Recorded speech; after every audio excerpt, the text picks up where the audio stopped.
assault and batteries, but my trunk stay ever ready. Assault and battery, if you scared, you never ready. Alright, today's video is going to be my Wrestlemania 34 story, and pretty much what the 34 story is going to be is me going day by day and just talking about stuff you didn't see in the day in the life videos and just my insight and almost like my review of the whole trip. Before I get into the actual trip, I guess I'll start pretty much how we got to New Orleans. And going, I would say, all the way back till October or even August last year, where we were planning the trip and everything I thought was set in stone, and the original plan was supposed to be myself, Justin, Steve, and Y2 Indian's cousin. His name is Anish. We were supposed to be the 4 people doing the package, and there was going to be like a whole nother group. We were going to do 2 packages together and pretty much do what we did for 32, where we emailed WWE and tell them, like, you know, give us the room side by side, all the seats together. So essentially we would have like a big group of about 8 people. One by one, it was just like everyone started to back out, and it started with Steve, believe it or not, where he was always on the fence about going, but then as soon as I would say the WrestleCon and the Mania packages stuff got released, that's when talks started to become more serious, and he made it pretty clear that he was gonna sit this one out. And Miguel was already going with his girlfriend, so I thought, honestly, it was like, you know, it's one thing for Steve not to be, you know, obviously you see from his channel, he barely watches wrestling anymore. It's just one of those things. But even as a non-wrestling fan, I know he enjoyed WrestleMania 30, the first trip we did to New Orleans. So to give up the opportunity to go there again, I thought maybe man was slightly crazy. So I'm like, all right, maybe he'll change his mind in a week or two, just give him time to kind of think about it. And as the weeks went on, I think it was about a 2-week window I gave him. He still hadn't budged, so I'm like, all right, I guess I have to, you know, go to the next step, is like finding someone else. And around that same time, that's when Anish bailed. So now it's literally just me and Justin. The 2 guys who started the thing are going to be the 2 guys left, the last remaining soldiers. And I was able to recruit Luke Cage, 29, to be part of the package, and he was down. You know, it was easier for him to be part of with us because it's a lot cheaper to do the package instead of staying, I guess, alone and doing everything yourself. So he was aboard for about a month or 2, and then it was, you know, he sent me a message. He's like, listen, I'm having some problems. I might not be even going to the trip. So unfortunately, you know, it was obviously made me upset because Luke is a good pal of mine. So to see a guy not be able to go, it's always one of those things where it's like you want to help him, but he's obviously in a situation where he is, even if I wanted to help him, he couldn't even take the help because of the situation he's in. So that's when I made the video, or I think I tweeted or I made a video, one or the other, about us looking for a 3rd and 4th person. And that's when I found someone, obviously, and I was in a panic mode. I know it was a lot of people say I jumped the gun on finding the 3rd person, and I'm looking back on it, I probably did. I should have waited at least, like, I think we were at least in October at the time. So literally, like, Mania tickets were already coming out in like a week or 2, so I'm like, I gotta find someone fast, because literally it's, as of right now, it's just me and Justin. We found the 3rd person, and then from there we bought 4 tickets in total because Miguel was with us also. So the 3rd person was fine. He was like, whatever.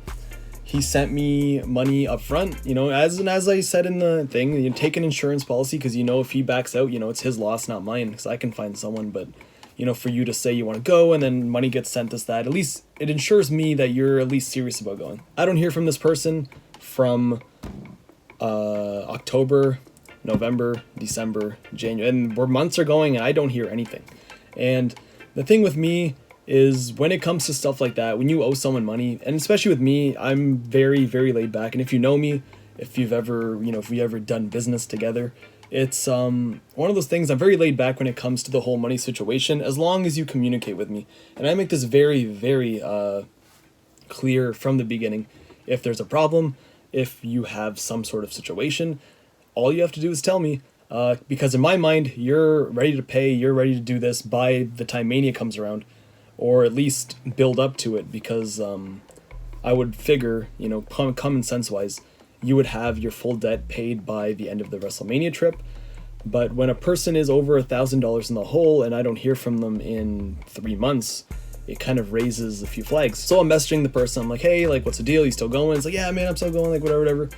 So a few weeks later, like, don't hear anything. I'm like, hey, like, literally that's when I start getting a little worried. I'm like, you know, this guy's kind of being a little shady, a little, silence is the worst thing, and then I'm just like, listen, like, haven't got this money from you. It's been this much time. We have this much time left. This is how much you owe me.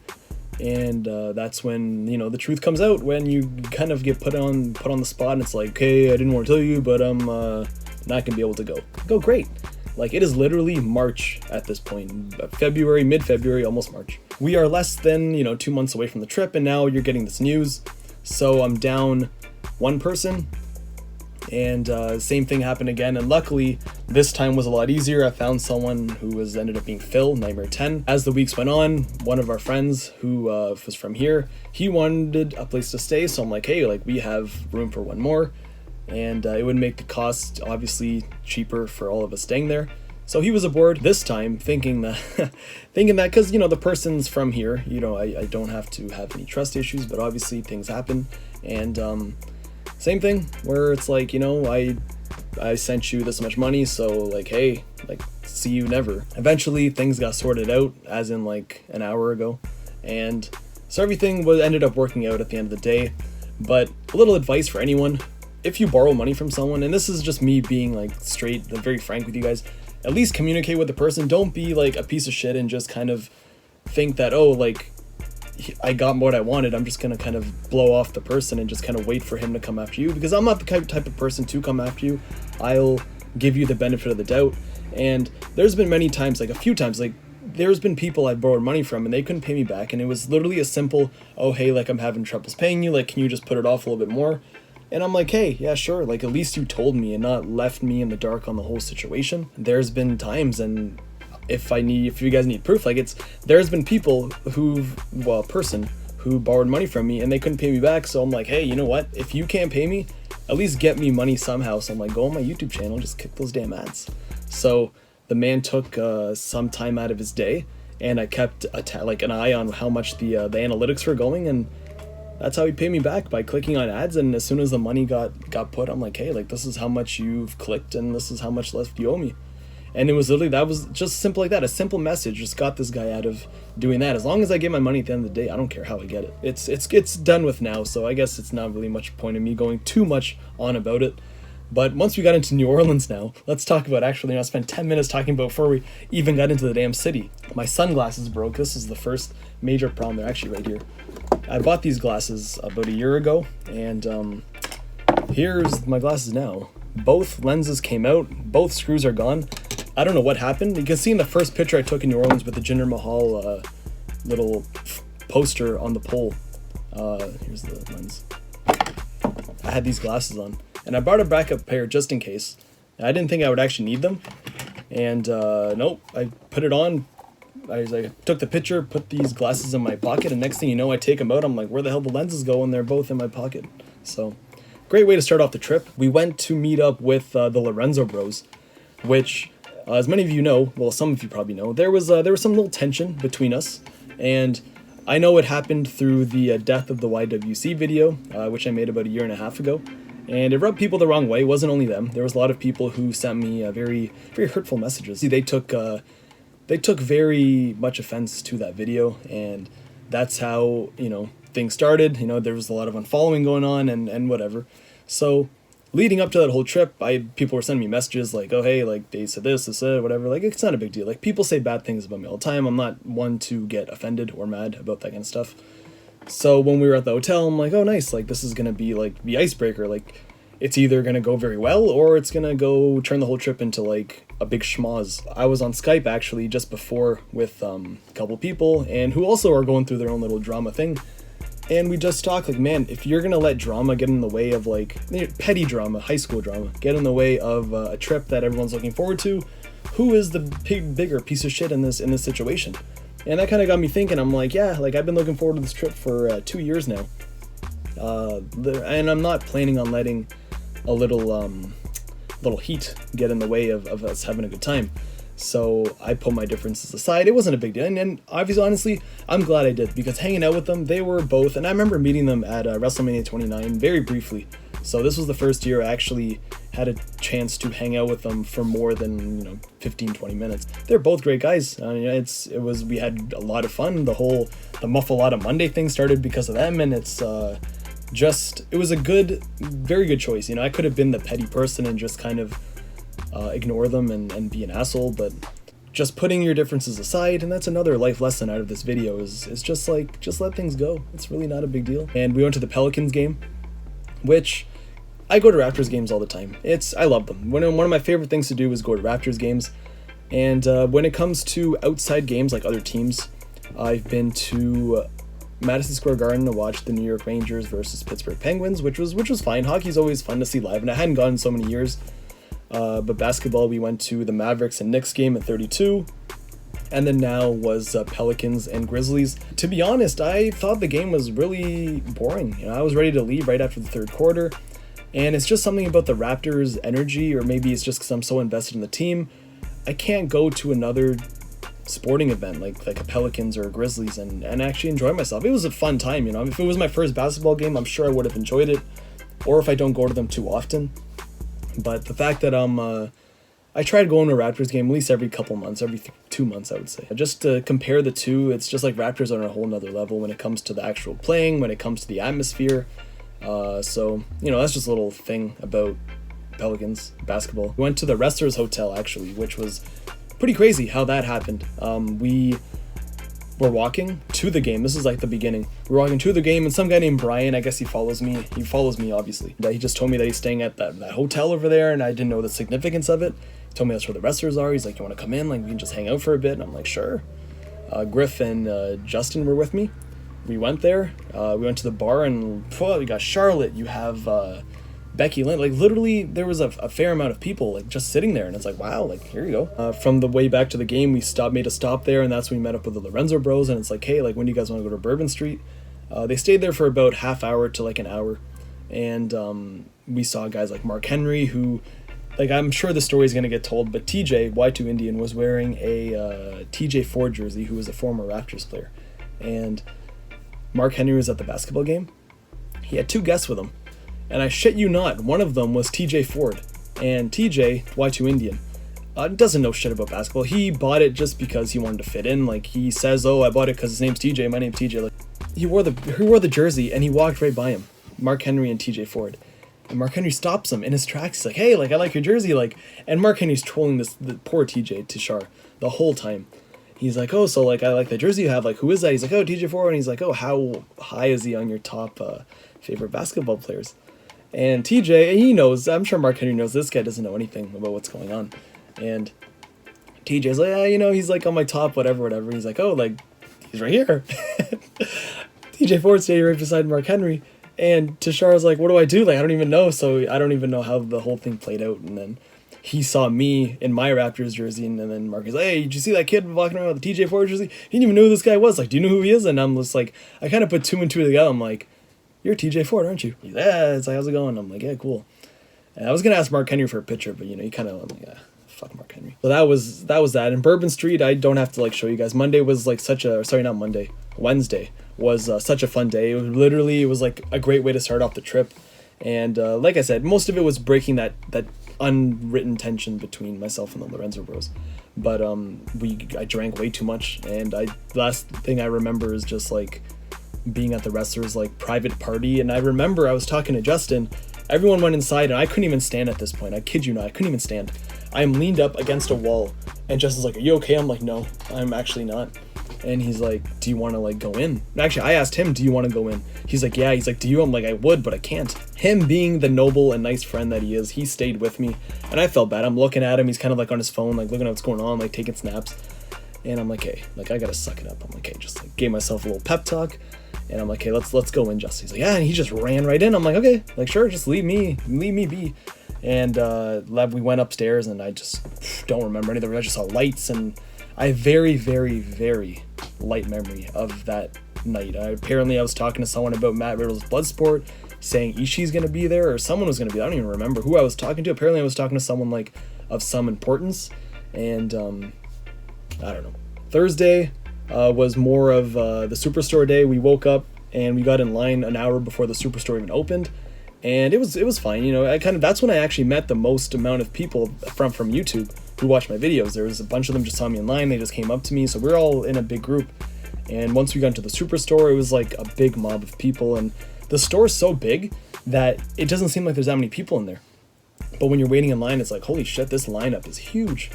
And like I said, if you watch my tips and trick video, go to the exclusive stuff, and that's what most people did. And that's when I ended up getting this thing. I'll show you. Which I realize now, this autograph is upside down. I was like, as I was looking at this, I'm like, why does this look so weird? And then I looked at my belt, and it was like, oh shit, the B starts here. B-A-L-O-R. It says Balor this way, but they have it upside down. So it's like, man. So he autographed the belt properly, and this, I guess they didn't know how his autograph is. It is a weird autograph. But Finn Balor's autograph is upside down. So everyone came in at once. So everyone usually spends about an hour or so at in the Superstore. Everyone checked out at the exact same time. So you literally had a lineup to get in, and you had a lineup to get out, and that lineup was like curling around. It was at least like half hour to like an hour wait, 45 minutes to an hour wait just to check out after like an hour of shopping. It was incredible. And thankfully, you know, they knew some people at the front. They're like, oh hey, like come in. I just slid right in. Thankfully. Oh, I would have been so mad waiting in that line. Access was a struggle. Meeting Jinder Mahal was definitely the highlight of the whole trip.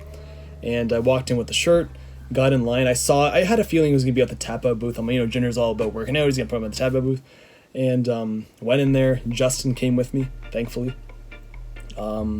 And then Charles, who was another video subscriber. Luke, on the other hand, didn't want to go in. I'm like, bro, it's just like an autograph. Get a picture. He's like, no, I don't want to. I'm like, all right, a little weird, but okay. There was barely a line to meet him, and we were like at the front. So he would rather just stand there and just watch us meet him instead of actually meeting him himself. Jinder saw the shirt, and he knew, like, I was surprised he knew me, to be honest. Gave me a little point, gave me a little nod. And I'm like, oh my god, he like acknowledged me. So once we were like, myself and Justin were the second two to go, some guy comes and gives us like a waiver. And he's like, oh, do you guys are going to be on WWE.com or whatever? Like, can you sign this waiver? I'm like, sure. Justin signs it, I sign it. Justin goes to meet him, everything's fine, kind of leans over the table. And I was like, man, I wonder if I can like kind of sneak my way like back there. Because, you know, I want to get the best picture possible. And that's when I went up, you had two other photographers just come up, and then Jinder's like, hey, Ravi, what's going on? I'm like, holy shit, he remembered my name. And he's like, how's things been? And I'm like, you know, I fucking lost my voice. And he's like, oh, I'm glad you're having a good time, like this, that. And then Sunil's like, oh, like, you know him? And he's like, yeah, he's been watching for a while. He's been a fan for a long time. He's like, where you from? And I'm like, Toronto. And then he thought I was from Vancouver, but no, I'm from Toronto. And so the picture, they asked me to go around. I'm like, oh, thank God. So they do WWE.com's picture first. They got there's literally like 3 cameras. I didn't even know what camera to look at, so I'm just looking straight at this point. I'm trying to like see where my camera is, and Justin's kind of filming and taking pictures from the side. And then Justin comes and does my camera, and then Jinder's like, oh, can you do one on my phone also? So it was literally, it felt like an eternity, but it was probably only about 30 seconds of like just nonstop. And it was incredible. I was like, man, like, he's like, oh, really sell the shirt, this, that. So I'm holding the shirt, like, I don't know what to do. Like, what do I do? Like, and then I'm going to throw up the old click ski. And he's like, no, just like do the shirt. And I'm like, okay. And then he asked me about the autograph. He signs the paper. Like, I really don't have anything for Jinder to sign. Like, I have like plaques, and I have like this, which has literally been sitting here since the day I bought it. And I was like, man, maybe I just wrote Jinder Mahal. I'm like, you know what to put. I'm like, you know, who's your number one Jinder Mahal? Like, he's like, yeah, of course. And he's like, put 2 number 1 Jinder Mahal. Sunil Singh signed it, and then he just sent me on my way. And that was it. And the one thing I regret not doing, and I'm sure I've said this to some people, I regret not giving that man a hug. I was there, he was there, and I felt kind of bad because I couldn't even talk for the most part. If I can talk like I'm talking now, I would have talked that man's ear off. But I was struggling to just even like hold my, like even talk, like breathe, sorry. So it was definitely something that, you know, obviously shitty situation happened. Hey, Ravi can't talk, like, oh my God. But I'm glad I had that, like, that premium VIP experience, like meeting Jinder Mahal. And that's how a premium VIP experience should be. It's just like they care that, you know, he knew my name, like he took the picture, whatever you wanted to do. Like, I have 100% could have gotten a little hug from Jinder Mahal. And if I would have got that on camera, that would have been like amazing. And then even meeting Goldberg after, like, I had this big thing of what I wanted to say to him, and by that time it was already about 10:30. Like, the session was over. We were one of the last people to meet him. So couldn't say anything because I couldn't talk. So that whole spiel I had, I'm like, hey, listen, Goldberg, I'll say it to you guys now as if you're Goldberg, but hey, like, I was barely watching wrestling until you came back, and you made those 6 months of, like, everything so much fun for me. It was your match with Brock Lesnar at WrestleMania 33 was, like, my favorite of the year, and, you know, thank you for making wrestling cool again for me. I was there at Survivor Series, and just, like, thank you. That's it. That's all I wanted to say to him, but I'm like, oh, I can't talk. So it kind of came off really bad, the video, because he signed it, I shook his hand. I'm like, all right, I wish I could talk. And from there, Luke was nice enough to take me to a CVS where I was able to buy some spray for, like, my throat and cough drops, which helped a lot actually throughout the whole weekend. Friday was, what happened Friday? WrestleCon was, like, terrible. There was way too many people there, and it was hot, and it was just a very, very bad time. Couldn't, I don't even know how to put into words. If you were there Friday, you know exactly what happened. It was way too many people in a very, very small space, and how everything was set up. People were bumping into each other. You couldn't stand in line. It was just a disaster. I really know now not to go to WrestleCon the very first day. I know if there's, like, obviously someone signing, like Shawn Michaels, who's only signing on a Friday, that's the only time I would go. But from now on, because everyone has nothing to do on Friday, so it's like they're going to go to WrestleCon. So now I know when there's many options to do, like, on the day of, just choose WrestleCon, because that's when everyone will be spread out. Now literally everyone was at WrestleCon, and it really did make for a shitty experience. Same thing with Shawn Michaels. I had all this stuff to say to him, so I couldn't really say anything because my voice was gone. And the picture, actually, Rob Feinstein was taking the pictures, and I think he's probably still mad about what I had said about him on here a few years ago. But he took the picture, and I wasn't looking. Michaels wasn't looking. He gives me the phone. I look at my what the hell is this? So I asked the security. I'm like, hey, listen, we got to do this shit again. And I'll post a picture right now. So you see the picture is... who? Why? Like, I don't know. I was like, what is this? And he's like, no, it's like, you get one picture. I'm like, well, this isn't a picture. This is like, you know, it was bad. And he showed Rob. He's like, hey, he wants to take it again. Is that okay? And he's like, yeah, okay, go. I'm like, thank you, like, asshole. So take the picture, and that was pretty much it, meeting Sean. What happened Saturday? What did I do Saturday? Oh, it was, we went out for breakfast before we went to Access. And that's the other thing I want to talk about New Orleans. It's just the service is just so slow. And I'm used to it, you know, in Toronto, every other city, and over here at least, it's very fast-paced. You get your food and you're on your way. New Orleans, they sit, they talk, they laugh, they're taking their time. I'm like, listen, it literally took me 10 minutes to get a green tea from Starbucks. I'm like, man, literally, it takes 2 minutes to get it normally. So for them to go on almost 10 minutes to get me a damn tea, that's when I knew this was going to be, like, terrible. And they're all talking to each other, they're all laughing. I'm, like, standing there. There's people standing, like, what the hell's going on? And apparently this is, like, a southern thing. It's like they like to take their time. They get very patient. Like, fuck that. No, thank you. I got things to do. I got places to go, and you're giving me 10 minutes to get a tea. So then came, obviously, every single restaurant experience we went to, where it was like the waitress would come after 10 minutes of us sitting there, ask us what we want to drink. Another 10 minutes would go by, then another 10 minutes to get what we wanted. It was like an hour till we got our food, and it was like, it was terrible. And I don't know how you guys in New Orleans and anywhere in the South, honestly, live in such, like, a turtle speed life. Like, literally, I was telling Justin, I'm like, we live in a place where it's like, by the time it takes you to get your wallet and, like, pay, they already have your food in front of you. So to go from that to, like, half hour to get a glass of water, it's man. And I got mad. I went to go get my water myself. I'm like, this lady's taking forever. So I went to the bar and I got a glass of water for myself. I look in the kitchen and they're all, like, talking to each other. I'm like, oh, like, haven't got our drinks yet.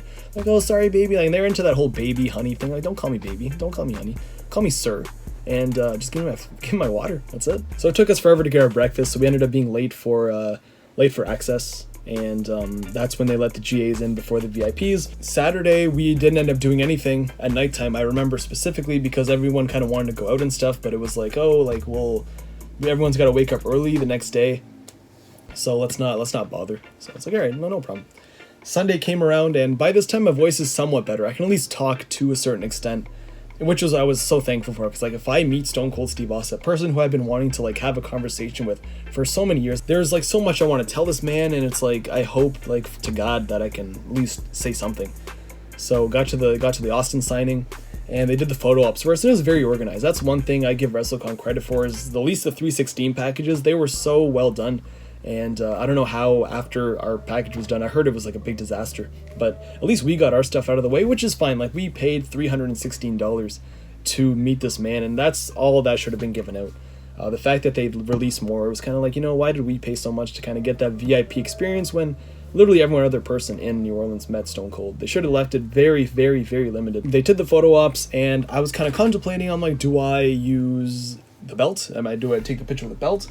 Or do I just kind of go in and be like, hey, I'm cool, like whatever, I don't need a belt? Ask the guy in front of me, like, hey man, like what would you do? Like take the picture of the belt, or kind of like whatever? Like, bro, that's the Smoking Skull belt, of course take a picture. I'm like, yeah, you're right, I gotta take a picture of the belt. So I come in, got my picture ready to show you guys.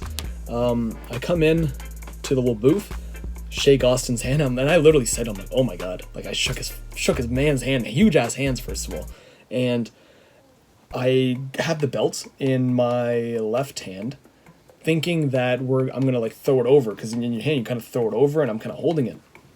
And Austin thought I was giving it to him, and he's like, "Oh, you want to wear it?" I'm like, "No, here, you take it, you wear it." Like I was like freaking out. I'm like, "No, Austin wants to wear my belt. Like, I don't wear a belt."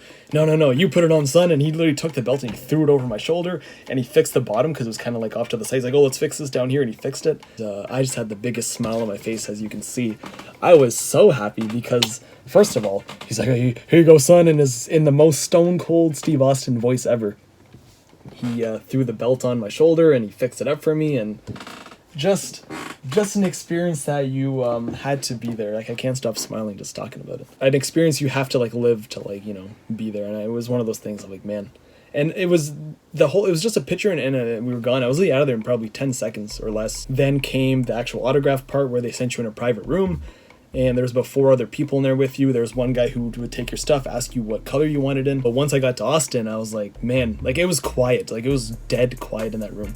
No one was talking. It was just like you and Austin just talking back and forth. And I know people who had a long conversation with him, and I wish I would have filmed. I kind of filmed myself doing a little selfie thing, but I know people who actually put the camera there, and they kind of got the whole interaction. But my interaction just really went to like, man, thank you so much for this. Like, you're pretty much what everyone else probably said to him, like, you're my idol growing up, and this is like really surreal for me. And I mentioned the whole voice thing, and I'm like, I lost my voice. I thought I wouldn't be able to talk to you, but thankfully I'm able to like, sit here and tell you like, thank you for everything you've done. He's like, it means a lot. Thank you for coming out, man. Like, whatever. Hope your voice gets better. I'm like, thank you. Shook his hand again. And another voice thing, funny story. I was talking to Rusev when I met Rusev in Aiden English. So he's like, oh, how's your trip been? Rusev asked me, and I'm like, oh, it's been pretty good. Like, I was on Bourbon Street a couple days ago, and my voice got shot, and I was going to ask you, and I felt bad for Aiden English. Everyone was there to meet Rusev. So I asked English, I'm like, listen, like, I lost my voice. You're a singer. I'm sure you lost your voice before. Like, how do I get rid of this? They just told me, tea, honey, lemon, and rest. Like, I'm doing all 4 of those, so thank you. So, yeah, that was Sunday. And Wrestlemania happened, and it was a fun time, sitting with Miguel. I didn't get to hang out with Miguel as much as I would have liked. It was I see this man once a year, but I've been in his situation where when you bring a girl to a trip, and you gotta make your priorities where it's like you're there for her first, and your friends can come after. I've been there, did it twice, regretted it both times, but it was one of the things. At least he went on a trip with her. They went to New Orleans. I guess they wanted to go, but I realized from doing my 2 trips with my once girlfriend, it was one of those things, like, leave it as a guy's trip for me. Unless you plan on bringing her everywhere, sure, bring her along. But if you're really gonna have literally 2 trips where it's like you do your thing with her and then leave her in the room and then you do your thing with your guys, I wouldn't do that. I feel that's kind of like, kind of rude for her. Not rude, but feel kind of bad for the girl where she's kind of just sitting in the room where you're just kind of having fun. So if I were to bring her, I would really bring her to Access, I'd bring her to Mania, I'd bring her to like everywhere. So that's the difference between how my trip went and how Miguel's trip went. So, I'm sure he had a good time. He's going to do what he's got to do. But for me, if you're going to go on WrestleMania, either bring her everywhere or just like don't bring her at all. But the Mania was fun. All of us sat together, we all had a good time. And afterwards was kind of like a weird thing because everyone wanted to go to Bourbon Street, but we were so burnt out from like having to sit 7 hours worth of mania. We tried finding somewhere to eat, and literally everyone went to Bourbon Street, so everybody ran out of food, or everyone was having way too much, like too much of a lineup to get in. We found some pizza place that would only had a 35-minute wait for food, so I was like, all right, we'll go there. Kind of hung out a bit and then went to sleep, and then Monday was Muffalata Monday, which was another time where myself, Lorenzo's, we really spent the whole day together, it seems like. And went to Raw, Bourbon Street on Monday. Like, I didn't get as drunk as I did on the first day, but it was still a fun time with like everyone, kind of the last trip together, like last time together before everyone kind of splits off. And but yeah, drunk stories, you guys saw the whole shenanigans. It was a good time. It was definitely like a time where we're gonna look back on this 3-4 years from now, and it's like, man, what a great time. What a fantastic time that was. So that's pretty much it. Tuesday, we went home. I really don't have anything to say about Tuesday. Just went home, and it was depressing, and I was like, man, I wish I would be in New Orleans. And I started my job the day after, and it was miserable. I was sitting in orientation. You know that point where it's like I'm so tired, I literally started falling asleep, and I'm trying to like smack like my head like right here to like not make my eyes close, but I was gone. So it took me at least 3 days to like recover and actually get back into the routine. But otherwise, it was a great trip. You know, I kind of talked about what I want to talk about, just a little more of the in-depth stuff. That's my WrestleMania story. I'm trying to remember if there's anything else. I'm sure I left something out, but I'm sure as like the videos will go on, the stories will come out. I really hope they go back to New Orleans because, like I said, that city is incredible. Everything from location to like the shows, and it was great time. Nightlife, day life. It was great time. So that's it. See you guys in the next video.